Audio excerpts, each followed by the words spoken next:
Magandang umaga mga ka-OFW, nagbabalik na naman po si Magandana, and for today's vlog, magluluto tayo ng Spanish food.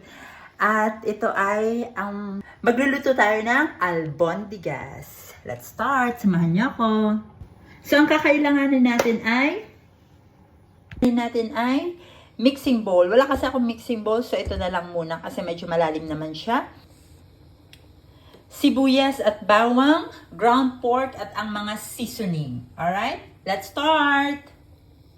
Sibuyas at bawang, ground pork at ang mga seasoning. Ayan. So let's start! Simulan na natin.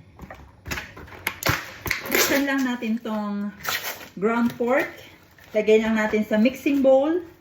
Okay? Alisin natin ang papel, of course. Mix lang natin na maigi. Wala kasi ako mixing bowl. So, ito na lang. Medyo malalim naman siya. So, carry na to.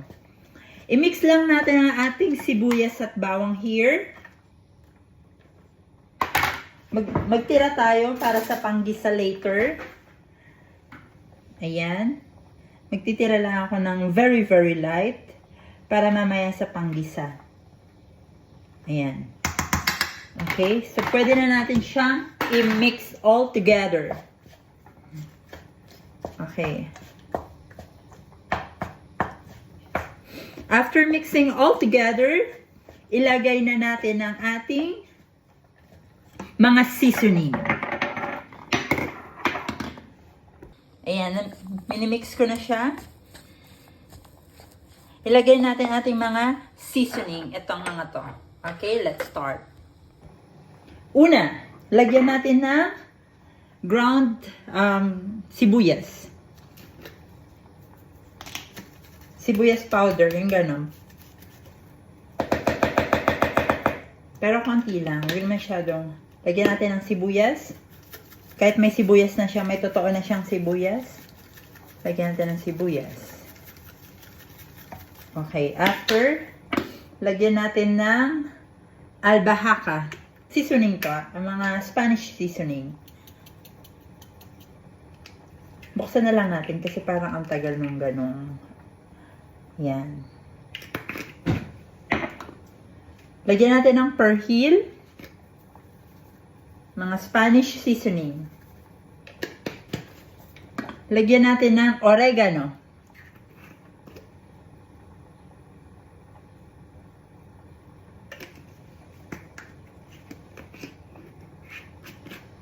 And, lalagyan natin siya ng pepper. Paano ba to? Yun.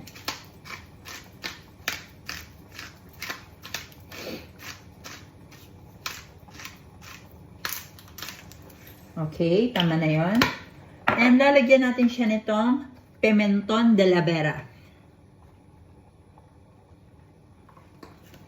Alright.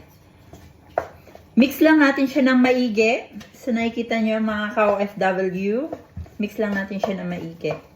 Pasensya na kasi wala akong bowl dito. Kaya itong kawali na to, medyo malalim naman. So, dito na ako magmi-mix all together. Carry naman. Pwede naman natin gawa ng paraan. Yan. Once na ma-mix natin to all together, lalagyan na natin siya ng egg. Wait lang. Ayan. So, lalagyan na natin siya na 1 egg. Crack lang natin siya dyan. Ayan. Okay. Mix all together.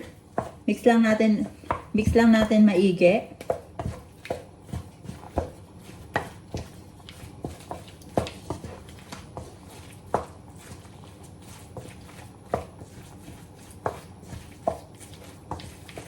And lalagyan na natin siya ng milk. Tatansyahin nyo lang.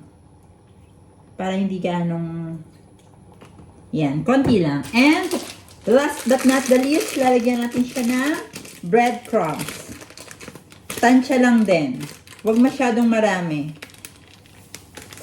Medyo, madalas ko kasi itong ginagawa, kaya natatansya ko na siya. Yan.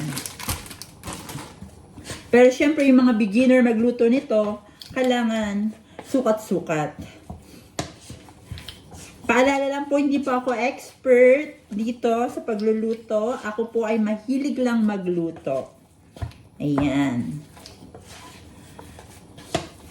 At natuto lang din po ako dito magluto sa bansang to. Mix nyo lang all together at syempre, hindi mawawala ang salt. Lalagyan natin siya ng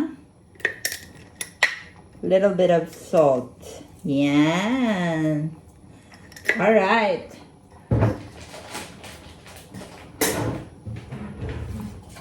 Mix lang natin ng maigi.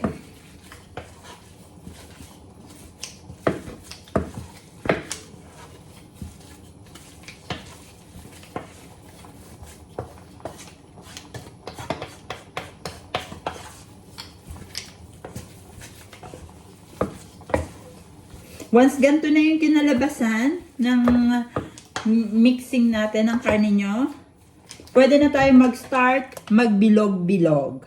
So, bibilugin na natin siya and ready to fry. Let's go! So, bibilugin na natin siya. Naglagay lang ako ng harina dito sa aking palad. Ayan yung harina. Then, natin pagugulungin ang ating mga albondigas. At ito na yung ating mix. Karning minips. Ayan. At ito na yung ating harina. At ito na yung kinalabasan ng ating mixture na karne. Let's start na magbilog-bilog. So, mag-start na tayong bibilugin na natin ang ating mga albondigas. So, kuha lang tayo ng enough amount. Yan. Trip ko ngayon yung mga albondigas ko, gigantic. Gusto ko ngayon yung albondigas ko, pangmalakasan. Yan. Tapos, ayan, pagugulungin nyo lang siyang ganyan.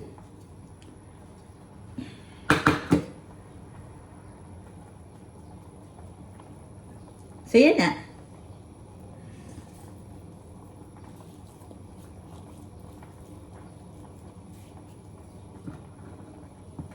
Yan.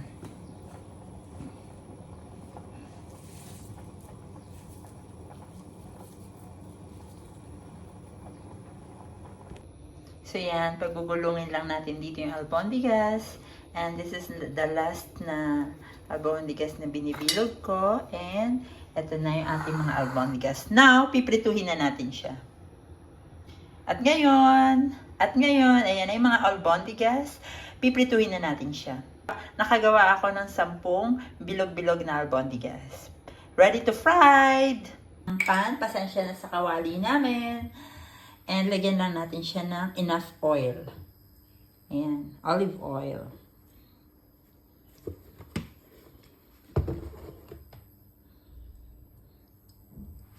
So, mag-start na tayo mag-fried.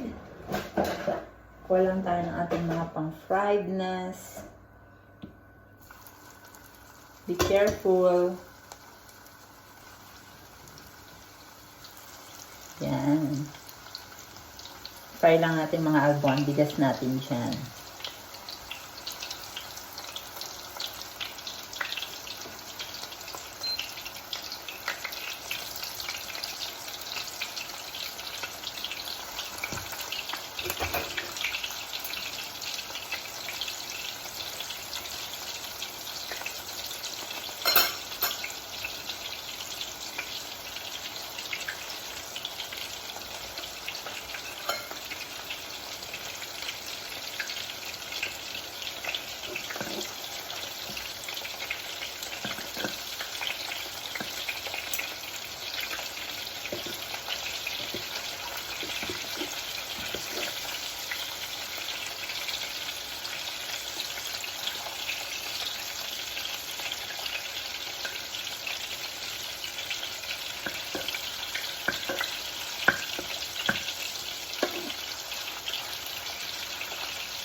Antayin lang natin maluto ang ating mga albondigas and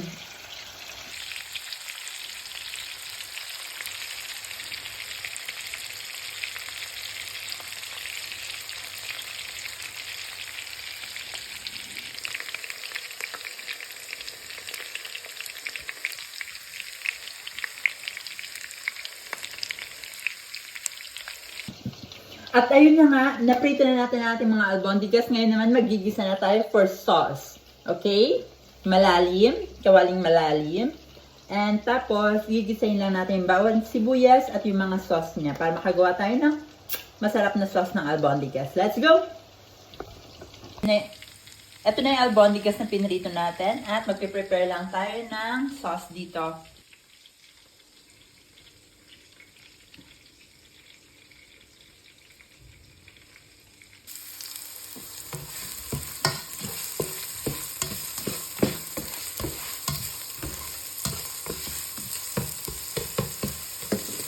So, nilagyan ko siya ng tomato sauce. Ayan, gisa lang natin yung sauce na maigi bago natin ilagay yung mga albondigas. And lagyan ko siya ng isang dahon ng laurel.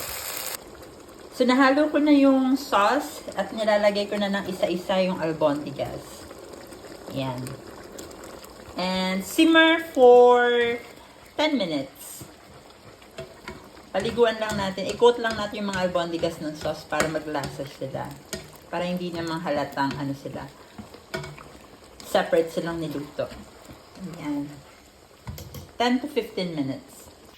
Hello! And here's our finished product. Ito na ating finished product, our delicious albondigas. Spanish style. Let's try!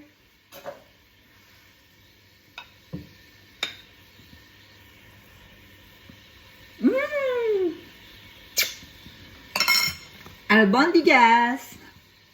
See you on my next vlog! So, kakain na po kami at tatanungin na natin si Papi kung ano ang rate niya 1 to 10 ng aking albondigas. Let's go! ¿Qué comes? Albóndigas. ¿Quién cocinar? Chinita. Danita. ¿Y qué tal? A ver. Riquísima. Una hasta 10. 20. Pasado tayo. Ito na yung akin.